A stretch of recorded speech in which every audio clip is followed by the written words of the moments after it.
1939년 11월 25일 대한민국 경상도의 한 작은 마을에서 태어난 김동건은 2000년과 2010년 초에 격동에 85년을 살아왔습니다. 2025년 85세가 된 그는 전쟁으로 파괴된 나라와 돌이킬 수 없는 개인적 상실에 대한 깊은 기억을 지닌 경험 많은 사람입니다. 김동건의 인생에서 가장 큰 슬픔은 그가 가까운 사람들에게 말했듯이 한국전쟁 1950-1503에서 가장 큰 형인 김동식을 잃은 것과 그 가족이 그 후 겪어야 했던 오랜 여파였다. 1950년 전쟁이 발발했을 때 김동건은 불과 11살이었습니다. 그의 형 동식은 당시 19 세로 집안의 자랑이었습니다. 건강하고 지적이고 책임감 있는 청년이었습니다. 동식은 한국군에 징집되어 1951년 낙동강 근처에서 벌어진 격렬한 전투에서 전사했습니다. 동식의 죽음 소식은 가족들에게 견딜 수 없는 충격으로 다가왔습니다.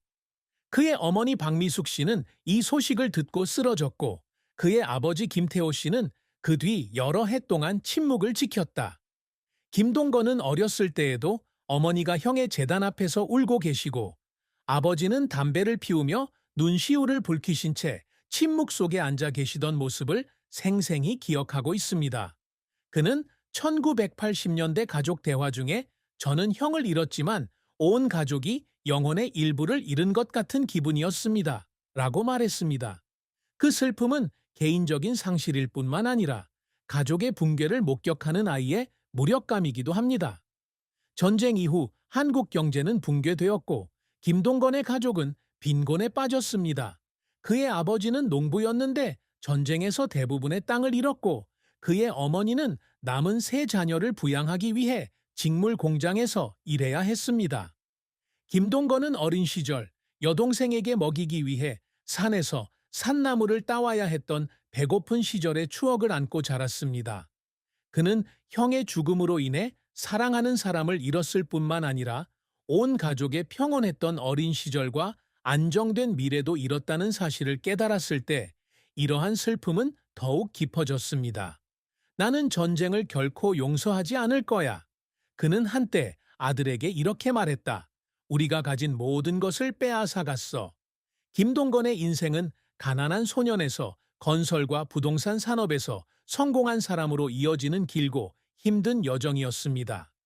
건설과 부동산 산업은 한국이 전쟁 후 회복하는 데 도움이 된 핵심 산업 중 하나였습니다. 그러나 그 길은 쉽지 않았습니다.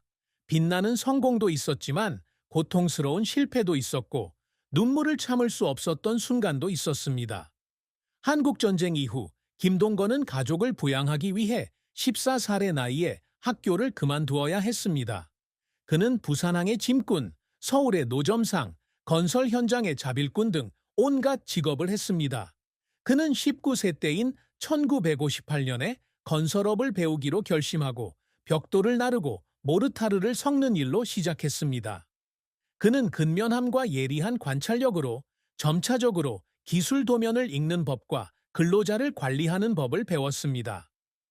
1965년에는 서울교외의 단순주택 건설 사업을 전문으로 하는 소규모 건설팀을 만들었습니다. 이것은 그의 경력 여정의 첫 걸음이었습니다. 첫 번째 주요 성공은 1972년 박정희 대통령의 리더십 하에 한국이 한강의 기적 시대에 접어들면서 이루어졌습니다.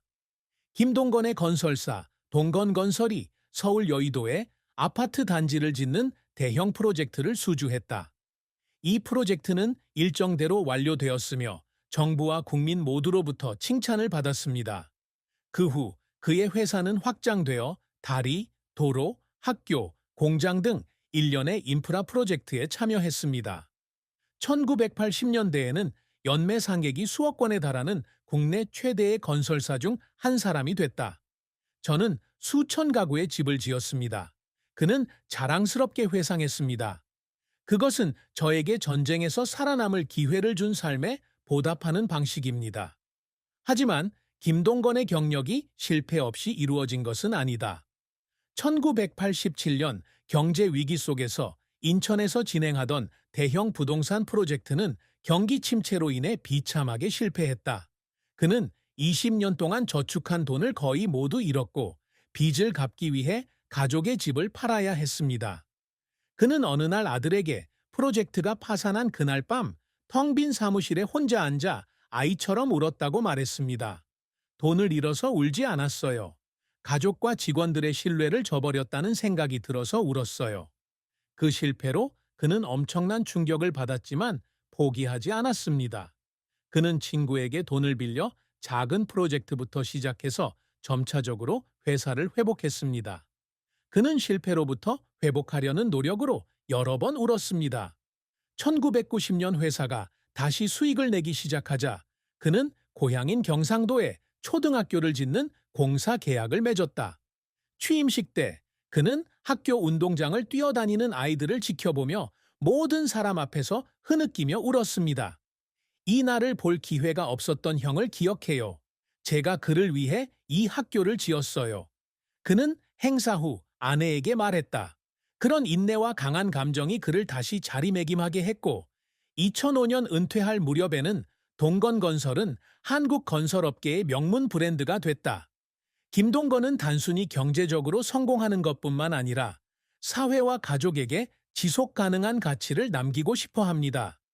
그의 가장 큰 업적 중 하나는 모든 사람이 집을 갖고 앞으로 나아갈 수 있는 기회를 갖춘 현대 한국을 건설하는 데 기여한 것입니다. 이는 그의 가족이 전쟁 중에 누리지 못했던 것입니다. 1972년 여의도 아파트 건설 사업이 시작이었지만 그는 거기서 멈추지 않았습니다. 그는 경력을 쌓는 동안 주택, 학교부터 빈곤한 농촌 지역을 연결하는 다리 건설까지 50개 이상의 토목 및 공공사업에 참여했습니다. 그는 한때 이렇게 말했습니다. 내가 쌓는 벽돌 하나하나는 다음 세대가 우리처럼 고통을 겪지 않아도 된다는 약속입니다. 그는 또한 항상 가족에게 모범적인 아버지이자 할아버지가 되려고 노력합니다. 그는 1967년에 결혼한 후 자녀들을 친절하고 도움이 되는 사람으로 키우고자 했습니다. 그는 두 아들과 한 딸, 총 3자녀를 두고 있으며 그들 모두가 대학을 졸업했습니다. 그는 이를 자신의 가장 큰 자랑으로 여깁니다.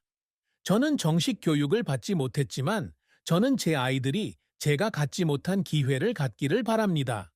그는 2010년 가족 모임에서 이렇게 말했습니다. 그는 자녀들에게 열심히 일하고 감사하는 것의 가치를 가르치는 데 많은 시간을 보냈고 종종 성공이 쉽게 오지 않는다는 것을 이해하도록 돕기 위해 어려웠던 어린 시절에 대한 이야기를 들려주었습니다. 김동건은 또한 언제나 자선의 유산을 남기려고 노력한다. 그는 1995년부터 회사 수익의 일부를 고아와 재향군인을 지원하는 단체에 기부해 왔습니다. 그는 형을 기리기 위해 동식기념사업회라는 소액기금을 설립해 경상도의 가난한 학생들에게 장학금을 지원했다. 그는 2000년 지역 언론에 제가 한 선행을 통해 동생이 살아가기를 바랍니다. 라고 말했습니다. 이 업적은 그가 기부한 돈의 양 20년 동안 5억 원 이상뿐만 아니라 개인적인 고통을 지역사회를 돕는 동기로 전환한 방식에서도 드러났습니다. 김동건은 1967년에 이혜숙과 결혼했는데 당시 김동건은 28살이었고 이혜숙은 24살이었습니다. 두 사람은 당시 한국에서 흔한 관습인 중매를 통해 만났습니다. 혜숙은 부산의 농가딸로 온화하고 유능하며 그의 경력 초기에는 항상 그를 지원해 주었다. 두 사람의 결혼 생활은 2025년까지 50년 이상 지속되었으며 많은 어려움을 극복하며 지속 가능한 관계로 여겨졌습니다. 그들에게는 3명의 자녀와 5명의 손주가 있어서 크고 행복한 가정을 이루고 있습니다. 하지만 김동건은 혜숙을 만나기 전 끝내 이루지 못한 사랑을 경험하며 깊은 슬픔을 겪었다. 1962년 부산에서 일하던 중 그는 자신이 일하던 건설회사의 사무직 직원인 최민지라는 여인과 사랑에 빠졌다. 민지는 똑똑하고 예쁘고 오랜 고생 끝에 그의 마음을 설레게 한 첫 번째 사람입니다. 그들은 2년 동안 사귀었고 그는 그녀와의 소박한 결혼을 꿈꿨습니다. 하지만 1964년 민지의 가족은 그가 교육도 없고 지위도 없는 가난한 건설 노동자에 불과하다는 이유로 두 사람의 관계를 반대했습니다. 민지는 그를 사랑하지만 가족의 압력을 이기지 못하고 중매로 다른 사람과 결혼한다.